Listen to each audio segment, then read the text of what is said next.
Tafsir Kisah Musa dan Khidir.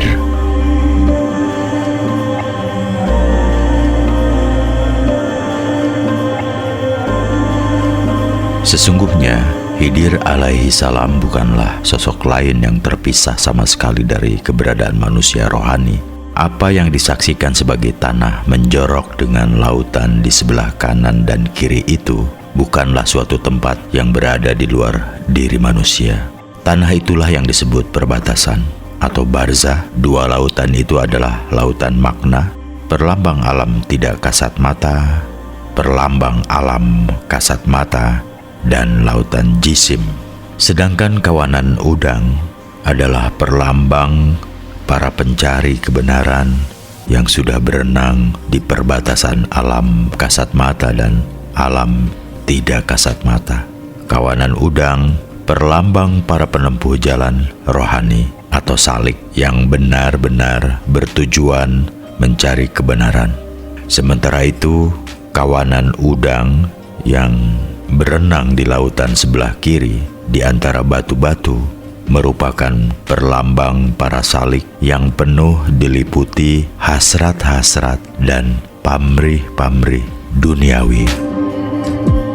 Sesungguhnya peristiwa yang dialami Nabi Musa alaihi salam dengan Khidir alaihi salam sebagaimana termaktub di dalam Al-Quran Al-Karim bukanlah hanya peristiwa sejarah seorang manusia bertemu manusia lain.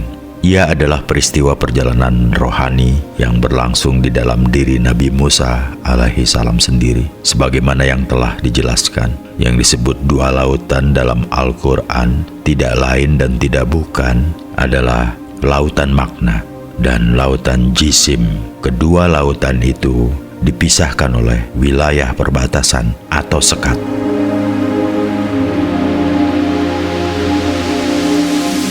Ikan dan lautan dalam kisah Qur'ani itu merupakan perlambang dunia kasat mata yang berbeda dengan wilayah perbatasan yang berdampingan dengan dunia gaib. Maksudnya, jika saat itu Nabi Musa alaihi salam melihat ikan dan kehidupan yang melingkupi ikan tersebut dari tempatnya berdiri, yaitu di wilayah perbatasan antara dua lautan, maka Nabi Musa alaihi salam akan melihat sang ikan berenang di dalam alamnya, yaitu lautan. Jika saat itu Nabi Musa alaihi salam mencermati, maka ia akan dapat menyaksikan bahwa sang ikan yang berenang itu sesungguhnya dapat melihat segala sesuatu di dalam lautan, kecuali air. Maknanya, sang ikan hidup di dalam air dan sekaligus di dalam tubuh ikan ada air, tetapi ia tidak bisa melihat air dan tidak sadar jika dirinya hidup di dalam air. Itu sebabnya ikan tidak dapat hidup tanpa air yang meliputi bagian luar dan bagian dalam tubuhnya. Dimanapun ikan berada, ia akan selalu diliputi air yang tidak bisa dilihatnya. Sementara itu, seandainya sang ikan di dalam lautan melihat Nabi Musa alaihi salam dan tempat hidupnya di dalam air lautan, maka sang ikan akan berkata bahwa Musa alaihi salam di dalam dunia yang diliputi udara kosong dapat menyaksikan segala sesuatu, kecuali udara kosong yang meliputi itu. Maknanya, Nabi Musa alaihi salam hidup di dalam liputan udara kosong yang ada di luar maupun di dalam tubuhnya. Tetapi ia tidak bisa melihat udara kosong dan tidak sadar jika dirinya hidup di dalam udara kosong. Itu sebabnya Nabi Musa alaihi salam tidak dapat hidup tanpa udara kosong yang meliputi bagian luar dan dalam tubuhnya. Dimanapun Nabi Musa alaihissalam berada, ia akan selalu diliputi udara kosong yang tak bisa dilihatnya. Sesungguhnya, tempat di mana Nabi Musa alaihissalam berdiri di hadapan Khidir alaihissalam adalah wilayah perbatasan antara alam kasat mata dan alam tidak kasat mata. Dan sesungguhnya, kawanan udang adalah perlambang dari salik yang sudah berada di perbatasan itu. jika ini terjadi sesungguhnya ia telah memasuki perbatasan alam gaib. Sesungguhnya pemuda yang mendampingi Nabi Musa alaihissalam dan membawakan bekal makanan adalah perlambang dari terbukanya pintu alam tidak kasat mata. Sesungguhnya di balik keberadaan pemuda itu tersembunyi hakikat sang pembuka, karena hijab gaib yang menyelubungi manusia dari kebenaran sejati tidak akan bisa dibuka tanpa kehendak Dia, sang pembuka. Itu sebabnya saat Nabi Musa alaihissalam bertemu dengan Khidir alaihissalam, pemuda itu tidak disebut-sebut lagi karena ia sejatinya merupakan perlambang keterbukaan hijab gaib. Adapun bekal makanan berupa ikan adalah perlambang pahala perbuatan baik yang hanya berguna untuk bekal menuju ke taman surgawi. Namun bagi pencari kebenaran sejati, pahala perbuatan baik itu justru mempertebal gumpalan kabut penutup hati. Itu sebabnya sang pemuda mengaku dibuat lupa oleh setan hingga ikan bekalnya masuk ke dalam lautan. Andai kata saat itu Nabi Musa alaihissalam memerintahkan si pemuda untuk mencari bekal yang lain, apalagi sampai memburu bekal ikan yang telah masuk ke dalam laut, niscaya Nabi Musa alaihissalam dan si pemuda tentu akan masuk ke lautan jisim kembali. Dan jika itu terjadi, maka setan berhasil memperdaya Nabi Musa alaihissalam. Ternyata Nabi Musa alaihissalam tidak peduli dengan bekal itu.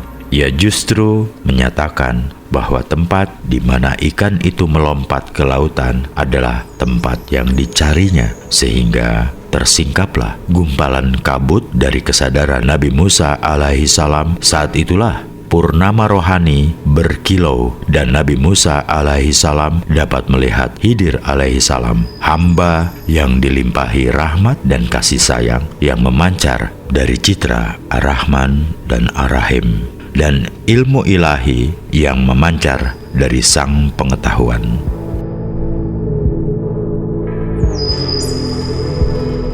Anugerah ilahi dilimpahkan kepada Khidir alaihissalam karena dia merupakan hambanya yang telah mereguk air kehidupan yang memancar dari sang hidup. Itu sebabnya barang siapa di antara manusia yang berhasil bertemu Khidir alaihissalam di tengah wilayah perbatasan antara dua lautan, sesungguhnya manusia itu telah menyaksikan pengejawantahan sang hidup, sang pengetahuan, sang pengasih, dan sang penyayang. Dan sesungguhnya Khidir alaihissalam itu tidak lain dan tidak bukan adalah Ar-Roh al-Idafi, cahaya hijau terang yang tersembunyi di dalam diri manusia, sang penuntun anak keturunan Adam alaihissalam ke jalan kebenaran sejati. Dialah penuntun dan penunjuk atau mursid sejati ke jalan kebenaran atau al-haq. Dia sang mursid adalah pengejawantahan yang maha menunjuki, ar-rasid. Demikianlah saat sang salik melihat Khidir alaihissalam, sesungguhnya ia telah menyaksikan Ar-Roh al-Idafi, mursid sejati di dalam diri manusia sendiri. Saat ia menyaksikan kawanan udang di lautan sebelah kanan, sesungguhnya ia telah menyaksikan lautan makna yang merupakan hamparan permukaan lautan wujud. Namun, jika terputus penglihatan batin itu pada titik ini, berarti perjalanan manusia itu menuju kebenaran sejati masih akan berlanjut.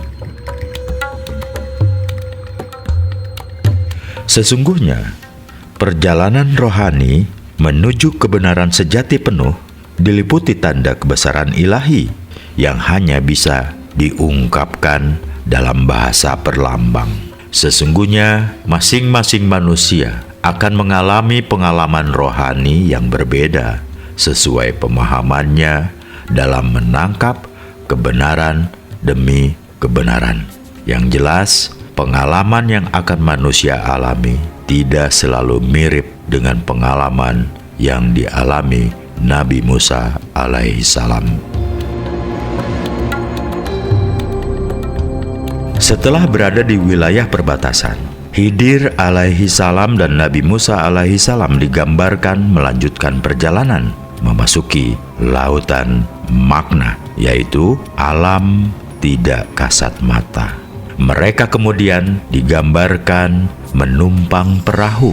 Sesungguhnya perahu yang mereka gunakan untuk menyeberang itu adalah perlambang dari wahana yang lazimnya digunakan oleh kalangan awam untuk mencari ikan, yaitu perlambang perbuatan baik. Padahal perjalanan mengarungi lautan Magna menuju kebenaran sejati adalah perjalanan yang sangat pribadi menuju lautan wujud. Itu sebabnya perahu itu harus dilubangi agar air dari lautan Magna masuk ke dalam perahu dan penumpang perahu mengenal hakikat air yang mengalir dari lubang tersebut. Setelah penumpang perahu mengenal air yang mengalir dari lubang, maka ia akan menjadi sadar bahwa lewat lubang itulah sesungguhnya ia akan bisa masuk ke dalam lautan Magna yang merupakan permukaan lautan wujud. Andai kata perahu itu tidak dilubangi dan kemudian perahu itu diteruskan berlayar, maka perahu itu tentu akan dirampas oleh Sang Maharaja, Malik al-Mulki, sehingga penumpangnya akan menjadi tawanan.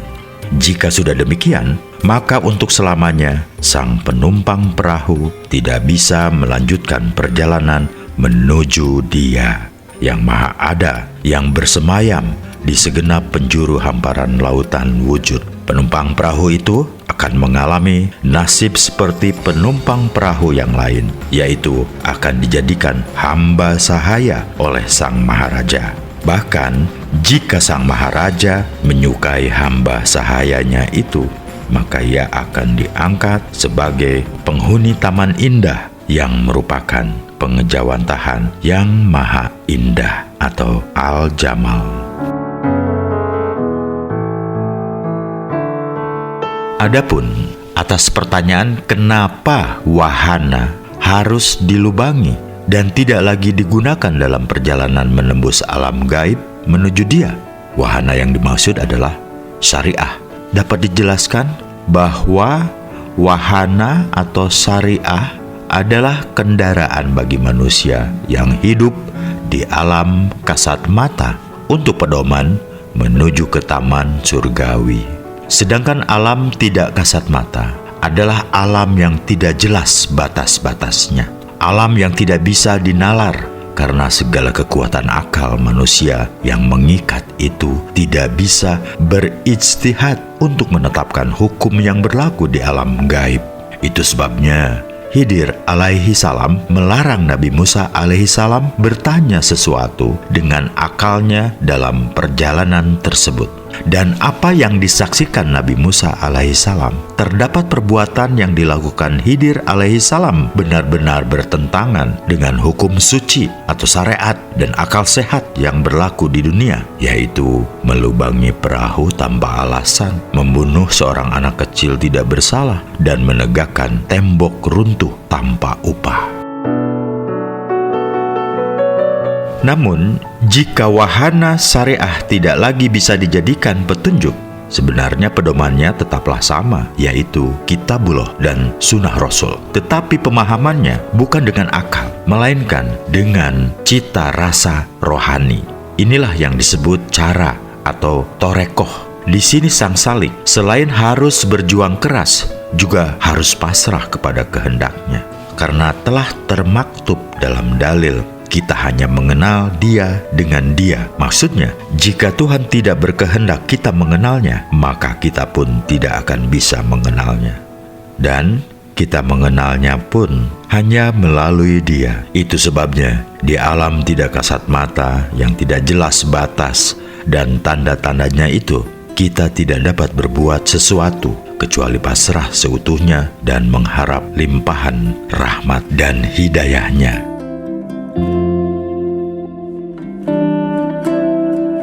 Tentang makna di balik kisah Khidir alaihi salam membunuh seorang anak dapat dijelaskan bahwa anak atau gulam adalah perlambang keakuan kerdil yang kekanak-kanakan. Kedewasaan rohani seseorang yang teguh imannya bisa runtuh akibat terseret cinta kepada keakuan kerdil yang kekanak-kanakan tersebut. Itu sebabnya keakuan kerdil yang kekanak-kanakan itu harus dibunuh agar kedewasaan rohani tidak terganggu.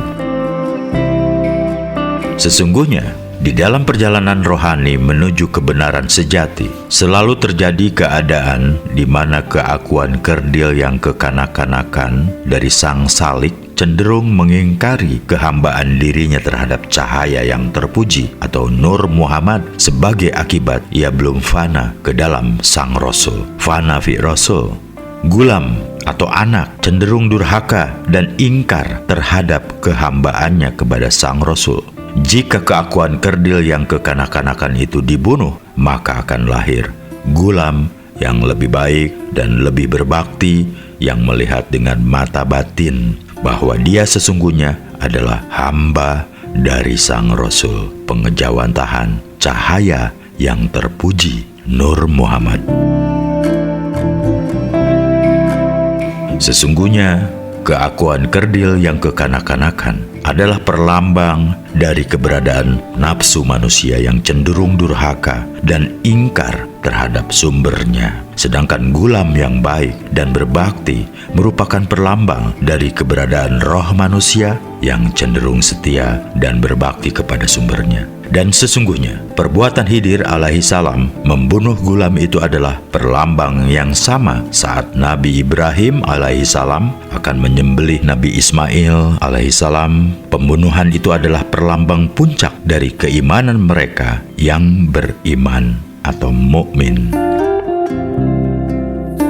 Adapun dinding yang ditinggalkan Khidir alaihi salam adalah perlambang sekat tertinggi Al-Barzah Al-A'la yang disebut juga dengan hijab yang maha pemurah, Hajib Ar-Rahman. Dinding itu adalah pengejawantahan yang maha luhur, Al-Jalil. Oleh karena itu, dinding tersebut dinamakan dinding Al-Jalal, Al-Jidar Al-Jalal, yang di bawahnya tersimpan hasanah perbendaharaan atau tahta Al-Kanz yang ingin diketahui. Sedangkan dua anak yatim atau gulamaini yatimaini pewaris dinding itu adalah perlambang jati diri Nabi Musa alaihi salam yang keberadaannya terbentuk atas jasad ragawi, al-bashar, dan rohani atau roh. Kegandaan jati diri manusia itu baru tersingkap jika seseorang sudah berada dalam keadaan tidak memiliki apa-apa, muflis, terkucil sendiri, mufrad, dan telah berada di dalam waktu tak berwaktu. Dua anak yatim itu adalah perlambang gambaran Nabi Musa alaihissalam dan bayangannya di depan cermin memalukan, Al-Mir'ah Al-Haya'i. Adapun gambaran tentang ayah yang salih dari kedua anak yatim, yaitu ayah yang mewariskan hasanah perbendaharaan atau tahta Al-Kanz, adalah perlambang diri dari Abu Salih, sang pembuka hikmah, yaitu pengejawantahan sang pembuka, Al-Fatah. Dengan demikian, apa yang telah dialami Nabi Musa alaihissalam dalam perjalanan bersama Khidir alaihissalam menurut penafsiran adalah perjalanan rohani Nabi Musa alaihissalam ke dalam dirinya sendiri yang penuh dengan perlambang atau isyarat. Mengenai dua anak yatim dalam kisah Qur'ani ini yang ditafsirkan sama dengan Nabi Musa alaihissalam, yaitu Nabi Musa alaihissalam dengan bayangannya di depan cermin memalukan, bukanlah berarti bahwa jasad ragawi dan rohani Nabi Musa alaihissalam lahir dari sumber yang berlainan. Memang Nabi Musa alaihissalam lahir hanya satu, namun keberadaan jati dirinya sesungguhnya adalah dua, yaitu pertama, keberadaan sebagai Al-Bashar, anak Adam alaihissalam yang berasal dari anasir tanah yang dicipta, dan keberadaannya sebagai roh anak cahaya yang terpuji atau Nur Muhammad yang berasal dari tiupan nafaktu cahaya di atas cahaya, nurun ala nurin. Maksudnya, sebagai Al-Bashar, keberadaan jasad ragawi Nabi Musa alaihissalam berasal dari yang mencipta, Al-Khaliq. Sehingga tidak akan pernah terjadi perseteruan dalam memperebutkan hasanah perbendaharaan warisan ayahnya yang salih. Karena saat keduanya berdiri berhadap-hadapan di depan dinding Al-Jalal atau Al-Jidar Al-Jalal dan mendapati dinding itu runtuh, maka saat itu yang ada hanya satu anak yatim. Maksudnya, saat itu keberadaan Al-Bashar anak Adam alaihissalam akan terserap ke dalam roh anak Nur Muhammad. Saat itulah sang anak sadar bahwa ia sejatinya berasal dari cahaya di atas cahaya, Nurun A'la Nurin, yang merupakan pancaran dari hasanah perbendaharaan. Sesungguhnya hal semacam itu tidak bisa diuraikan dengan kaidah-kaidah nalar manusia karena akan membawa kesesatan. Jadi harus dijalani dan dialami sendiri sebagai sebuah pengalaman pribadi.